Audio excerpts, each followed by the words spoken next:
Hello friends,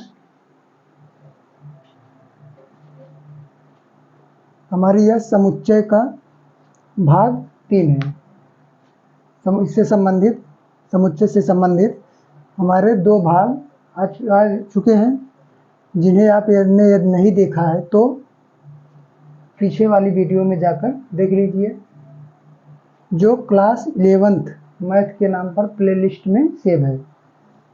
तो 2 क्लासों में हमने पहली क्लास में परिभाषा देखा था समुच्चय का, कुछ उदाहरण देखे थे, तथा दूसरी क्लास में हमने देखा था समुच्चय निरूपण की विधियाँ। समुच्चय निरूपण की 2 विधियाँ होती हैं, जिनमें से पहली विधि क्या थी, रोस्टर रूप या सारणीबद्ध रूप।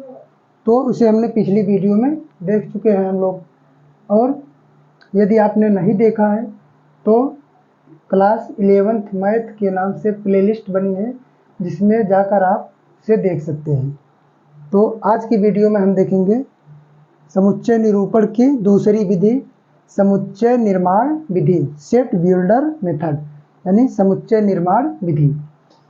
तो इसका निरूपण माने समुच्चय का निरूपण इस विधि द्वारा कैसे किया जाता है, तो आइए देखते हैं। इसके लिए हमें ये सारे पॉइंट याद रखने होंगे समुच्चय निर्माण विधि से निरूपित करते समय। तो पहला पॉइंट क्या है, समुच्चय के सभी अवयवों में एक सर्वनिष्ठ यानी कॉमन, यहाँ पर होना चाहिए था गुणधर्म, कॉमन गुणधर्म होता है। यानी जो समुच्चय दिया रहेगा उनमें कुछ ना कुछ गुण कॉमन होगा। जैसे दे दिया सम संख्याओं का समुच्चय, यानी इसमें ऐसे संख्याएं शामिल हैं जो सम हैं, यानी सभी संख्याएं सम है, तो कॉमन गुण क्या हो गया, सम। जैसे दे दिया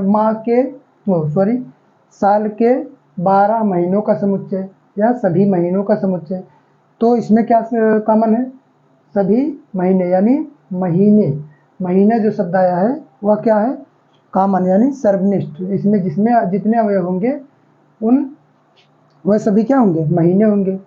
तो एक ना एक गुण कॉमन होता है। पहला पॉइंट, हमें वही कॉमन गुणधर्म पहचानना है। यदि नहीं पहचान पाएंगे तो यह विधि मतलब इस विधि द्वारा समुच्चय को निरूपित नहीं कर पाएंगे। और समुच्चय के अवयव, दूसरा पॉइंट है, समुच्चय के अवयवों का वर्णन करने के लिए प्रायः अक्षर यक्स का प्रयोग करते हैं। अब यक्स के अलावा आप कुछ भी प्रयोग कर सकते हैं, वाई, ए, बी, कुछ भी, लेकिन प्रायः माने अधिकतर किताबों में भी देखेंगे और आप भी हमेशा लगभग यक्स का ही प्रयोग करेंगे। तो आप किसका भी प्रयोग कर सकते हैं, कोई इसमें दबाव नहीं कि यक्स का ही प्रयोग करेंगे, नहीं तो सवाल गलत हो जाएगा। तो वाई, जेड कुछ भी अच्छा प्रयोग कर सकते हैं। अगला पॉइंट है, यक्स के बाद कोलन, अंग्रेजी में क्या बोलते हैं, कोलन, अंग्रेजी शब्द है जिसका चिन्ह यह होता है। तो यक्स के बाद कॉलन चिन्ह लगाकर समुच्चय के विशिष्ट गुणों का वर्णन करते हैं। यानी जो समुच्चय होगा दिया रहेगा हमें, उसमें यक्स लिखेंगे और यक्स के बाद क्या करेंगे, यक्स के गुणों का, यानी जैसे माँ है तो यक्स क्या है, माँ का नाम है, या सम संख्या है तो यक्स क्या है, एक सम संख्या है, यही सब लिखेंगे, यानी जो कॉमन गुण होंगे।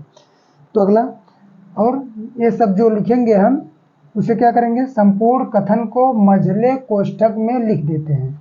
तो जितना जो कथन हमारा बनेगा उसे मझले कोष्ठक में लिख देते हैं। अभी हम उदाहरण के रूप में समझेंगे। फिर मझले कोष्ठक के रूप में लिख देते हैं और उसे कोई नाम दे देंगे ए बी सी, जैसे हमें पिछली विधि में दिया था सारणीबद्ध या रोस्टर रूप में, तो ए बी सी कुछ नाम दे देंगे। बस यही हो गया हमारा समुच्चय निर्माण विधि द्वारा निरूपण। अब एक चीज़ और आया है, कोलन का प्रयोग क्यों किया जाता है।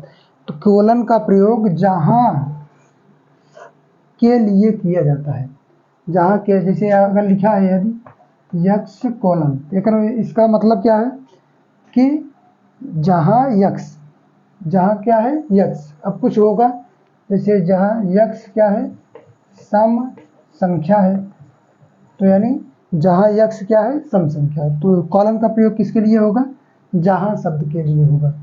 तो जहाँ यक्स क्या है, सम संख्या है। तो आइए देखते हैं कुछ उदाहरण। जिन्हें हम समुच्चय निर्माण द्वारा निरूपित करेंगे।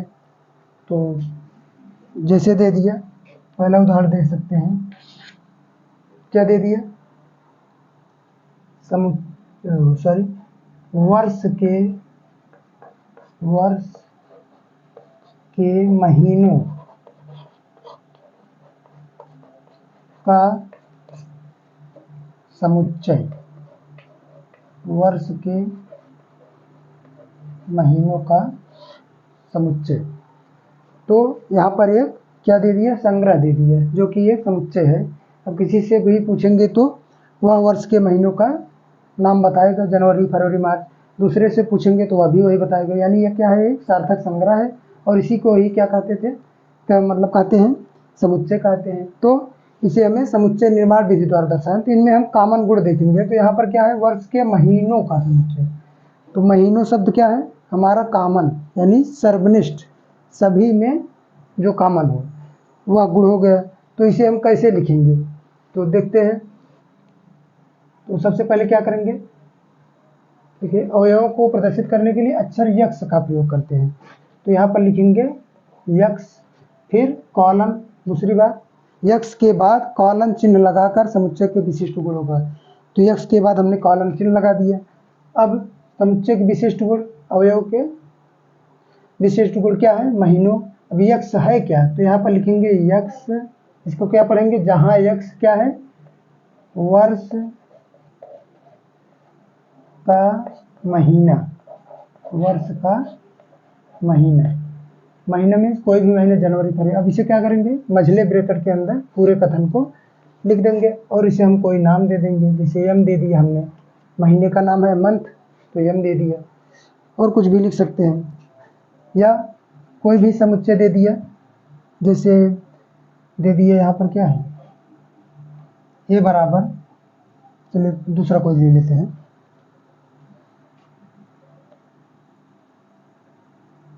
जैसे विषम संख्याओं का समुच्चय, विषम संख्याओं का समुच्चय,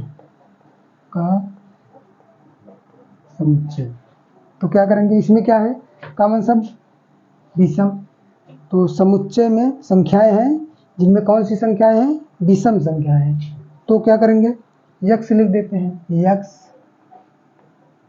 अब जहाँ यक्स क्या है, यक्स एक क्या है, विषम संख्या, एक विषम संख्या है। तो इसे क्या करेंगे, मझले ब्रैकेट में बंद कर देंगे और कोई नाम दे देते हैं। विषम संख्या है और नंबर वो लिख सकते हैं, ए बी सी कुछ भी लिख सकते हैं, कोई इसमें गलती नहीं होगी कि आपने वो नहीं लिखा तो गलत हो जाएगा। यहाँ पर ए बी सी आपका जो माना है वो लिख सकते हैं, लेकिन अधिकतर हम किसका प्रयोग करते हैं, उसी का। जैसे विषम संख्या है तो ऑड नंबर, इसमें महीनों का नाम था तो एम, मंथ। तो इसी प्रकार से आप कोई भी प्रयोग कर सकते हैं। तो आशा करते हैं कि इन दो उदाहरणों से आपको समुच्चय निर्माण विधि समझ में आ गई होगी। और यदि नहीं आई है तो कमेंट बॉक्स में हमें बताइए कहाँ आपको समझ में नहीं आई, तो हमें दूसरी वीडियो बनाएंगे जिसमें आपको अच्छी तरह से समझ में आ जाएगा। तो आइए देखते हैं कि यदि सारणी रूप में दिया है, सारणीबद्ध रूप में दिया है और समुच्चय निर्माण विधि बनाने के लिए कह रहा है, तो एक एग्जाम्पल वो देख लेते हैं। तो हमें दिया रहेगा, सारणीबद्ध रूप में दिया रहेगा और कहेगा कि इसे समुच्चय निर्माण रूप में लिखिए।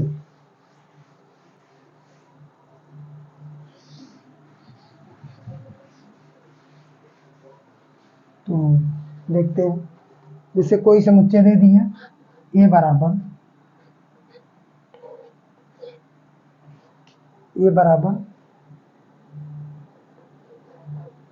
4, 5, 6, 7, 8, 9 ऐसे दे दिया।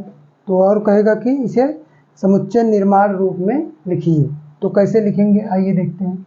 तो क्या करेंगे, हम यहाँ पर एक अक्षर यक्स का प्रयोग करेंगे। जहाँ यक्स है क्या, अब यहाँ से देखिएगा, यहाँ थोड़ा दिमाग लगाना पड़ेगा। यक्स क्या है, यक्स एक संख्या है, या एक पूर्ण संख्या है। या यक्ष एक प्राकृतिक संख्या, कुछ भी आप लिख सकते हैं यहाँ पर। तो यक्ष एक पूर्ण या प्राकृतिक, कुछ भी लिखिए, संख्या है। और एक चीज यहाँ पर दर्शाना पड़ेगा, जहां, अब इससे हमारा पूरा वाक्य कंफर्म नहीं हो रहा है, तो जहां क्या लिखेंगे, यक्ष क्या है, कहाँ से शुरू हुआ है, 4 से, तो ऐसे लिख सकते हैं इसे, जहां यक्ष बड़ा है या बराबर है, किससे, 4 से, 4 के बराबर है या बड़ा है। और क्या है, छोटा है या बराबर है, किससे, 9 से। तो अब हमारा पूरा वाक्य हो गया। इसे हम अगले ब्रैकेट में बंद करके वही नाम दे दीजिए जो ए था। बस हो गया। क्या सारणी रूप दिया था हमें, समुच्चय निर्माण रूप में हमने लिख दिया। आशा करते हैं कि यह भी आपको समझ में आ गया होगा, और यदि समझ में आ गया है तो इस वीडियो को लाइक कीजिए तथा अपने दोस्तों के साथ शेयर कीजिए जिन्हें इसकी ज़रूरत है। लगभग यह समुच्चय सभी कॉम्पिटिटिव एग्जाम में भी पूछा जाता है और बोर्ड परीक्षाओं में भी 11 या 10 में पूछा जाता है। तो आप उन तक इस वीडियो को पहुंचाइए, तथा यदि आपने हमारे इस चैनल को सब्सक्राइब नहीं किया है तो सब्सक्राइब कर लीजिए और अपने दोस्तों के साथ शेयर करके उन्हें भी यह वीडियो दिखाइए। धन्यवाद।